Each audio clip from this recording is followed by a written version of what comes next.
Olá pessoal, meu nome é Vitor, sou estudante do curso de Licenciatura em Geografia da instituição Uninter. Estou realizando agora a cadeira de estágio supervisionado no ensino médio e devido à pandemia do novo coronavírus, o estágio está sendo realizado de maneira virtual. Então, um dos meus trabalhos aqui é apresentar para vocês uma videoaula do nível de ensino médio. E um dos temas escolhido por mim foi sobre a demografia e a estrutura populacional. Então eu espero que vocês gostem da aula. Quem puder aí deixar o like aí desde já eu agradeço. E muito obrigado a todos. Muito bem, pessoal. Então vamos começar a nossa aula aí de demografia. Para a gente entender a demografia, a gente tem que entender o que é o crescimento demográfico. Para a gente entender o crescimento demográfico, a gente tem que compreender como é que funciona o crescimento vegetativo. O que é o crescimento vegetativo? Nada mais é que a taxa de natalidade menos a taxa de mortalidade num determinado período de uma determinada região. Ou seja, nada mais é que a taxa de natalidade menos a taxa de mortalidade. Depois que a gente soma isso aqui de um determinado período, de uma determinada região, a gente tem o crescimento demográfico daquela área. Ou seja, a gente tem o crescimento da população. Então, quanto mais pessoas nascerem, mais pessoas vierem ao óbito, a gente faz essa soma, né? Para a gente ter um valor X ali que vai ser o nosso crescimento demográfico. Entra ali também nessa lista as migrações. Só que as migrações a gente não tem um dado específico porque existe hoje em dia muitas migrações clandestinas, né? Um exemplo disso é os Estados Unidos. Muitas pessoas entram lá de maneira clandestina e a gente não consegue ter um número X ou um dado específico ali para aquele número. Então, a densidade demográfica de uma área a gente calcula como? A área daquele país ou daquela região vezes o número de habitantes. Aí a gente tem o que? A gente tem uma densidade demográfica. Um exemplo disso, o Brasil. O Brasil ele é um país populoso, muito populoso. Porém, a densidade dele não é tão alta assim, porque a área dele, a área do Brasil, ela é extensa, ela é uma área enorme. Então a gente pega a população brasileira e faz vezes a área. Então, atualmente, assim, mais ou menos no Brasil, a gente tem uma densidade demográfica de mais ou menos 24 pessoas por quilômetro quadrado. Então a gente tem mais ou menos no Brasil ali, segundo fontes do IBGE, né, cerca de 24 pessoas mais ou menos por quilômetro quadrado. Aí a gente compara o Brasil, que é o quinto país mais populoso do mundo, né, que tem cerca de 210 milhões de habitantes. A gente compara com a China, por exemplo, que é o país número um top ali, que tem cerca de 1 bilhão e 300 mil pessoas. Aí a gente calcula toda a área ali da China, por exemplo, calcula a área da China e faz vezes o território lá da China.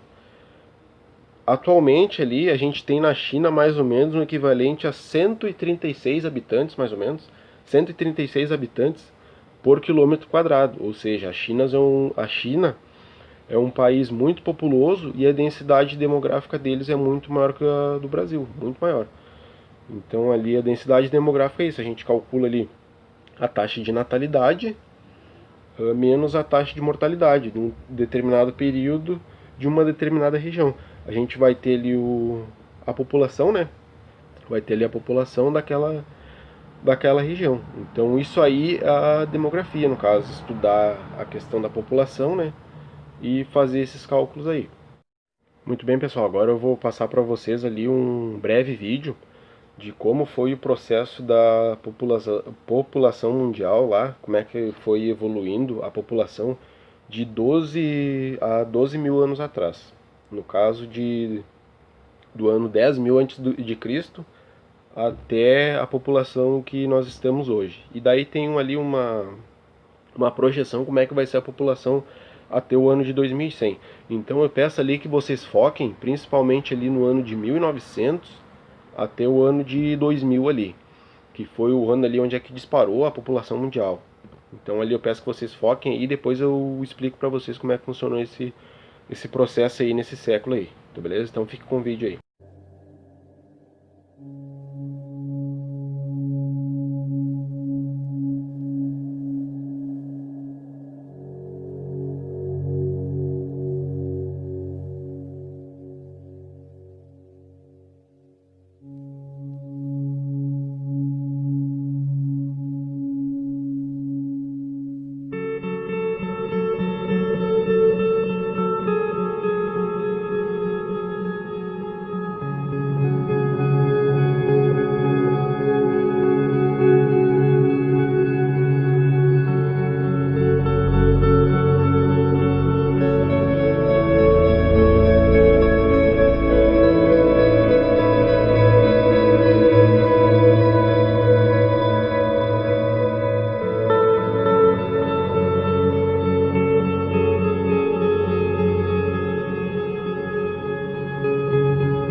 Muito bem, pessoal. Então, como eu pedi para vocês focarem no vídeo ali nos últimos 100 anos, vocês puderam perceber que a população mundial ela triplicou nesse período, né?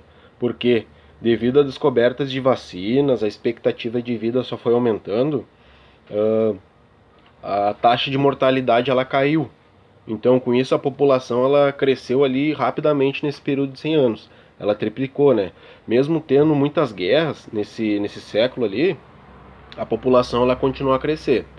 Então, agora a gente vai prestar atenção ali agora sobre a estrutura da população, que tem muito a ver ali com a demografia, né? Porque a população ela é estruturada conforme o quê? Conforme o número de habitantes naquela região. Então a demografia ela é muito importante para a gente entender como é que é a qualidade de vida, né? Como é que funciona a expectativa de vida daquela determinada região, daquela determinada área. Então agora eu vou passar para vocês ali a estrutura populacional ali, como é que funciona e as pirâmides etárias. Muito bem, pessoal, então agora eu vou explicar para vocês o que é a estrutura populacional. Então, para facilitar esse melhor entendimento, então eu vou explicar para vocês aqui como é que funciona a pirâmide etária. Então, como vocês podem ver aqui, ó, esse aqui é um exemplo de uma pirâmide etária, como é que funciona. Essa aqui é a base da nossa pirâmide, ó, onde representa a nossa taxa de natalidade, tá? Aqui representa a nossa taxa de natalidade. Vocês podem ver, conforme a nossa pirâmide vai subindo, ela vai diminuindo.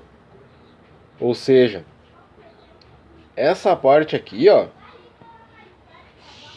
ou pode ser a nossa taxa de mortalidade, ou como eu falei para vocês antes, pode ser o pessoal que migrou para outro local, entendeu?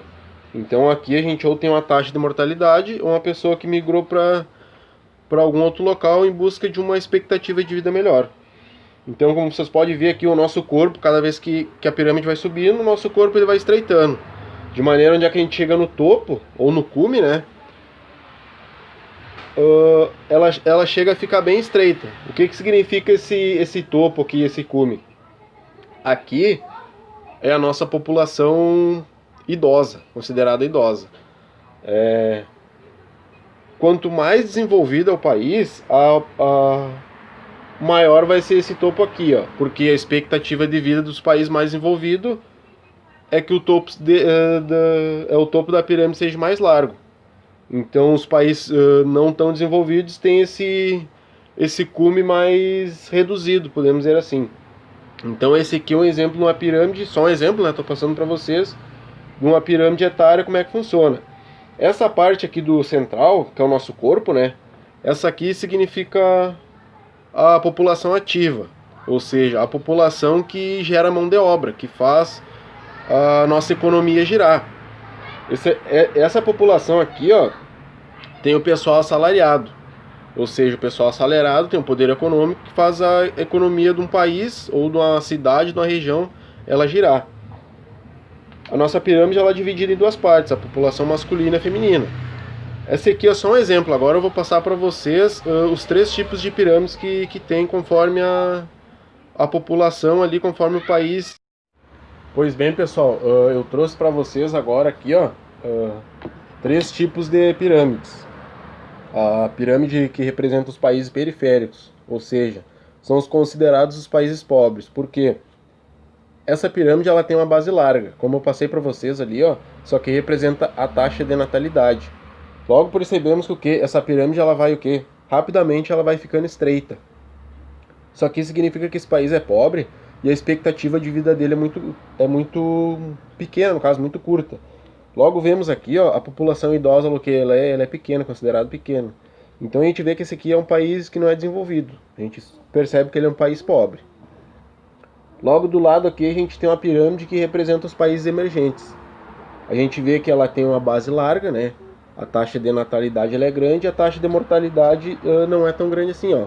Vocês podem ver aqui que ela vai afunilando lentamente, ela não afunila tão rápido assim como a dos países periféricos.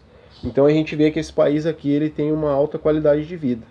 A gente pode ver ali, ó, a população considerada idosa, ela é alta, né, comparado à taxa de natalidade. Então a gente percebe que esse país ele é um país que já ele é um pouco mais desenvolvido.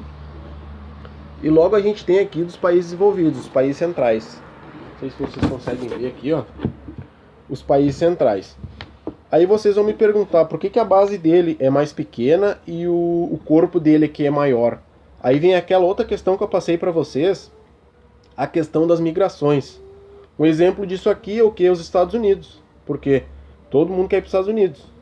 Por quê? Porque lá a economia deles é mais forte. Por que a economia é mais forte? Porque essa população aqui, ó, que nem eu passei para vocês, que é considerada a população jovem ali que faz a economia girar. É considerada a população ativa. Aí por que aumenta aqui e não diminui? a questão que eu passei antes, a questão das migrações. O pessoal quer ir para lá e daí vai aumentando o que? A mão de obra. Esses países assim, ó, eles sofrem com a mão de obra. Porque vocês podem ver a taxa de natalidade ela é pequena, aí aumenta logo mais ali e levemente ela vai estreitando. Então a gente percebe que cada vez isso aqui vai ser mais comum agora, devido à expectativa de vida, porque as pessoas estão pensando 2, 3 vezes antes de terem filho. Porque depende o local ali, o país que você está, né? A expectativa de vida pode ser ou boa ou ruim. Então isso aqui agora daqui pra frente vai ser cada vez maior. Então, pessoal, eu espero que vocês tenham gostado da aula, tá?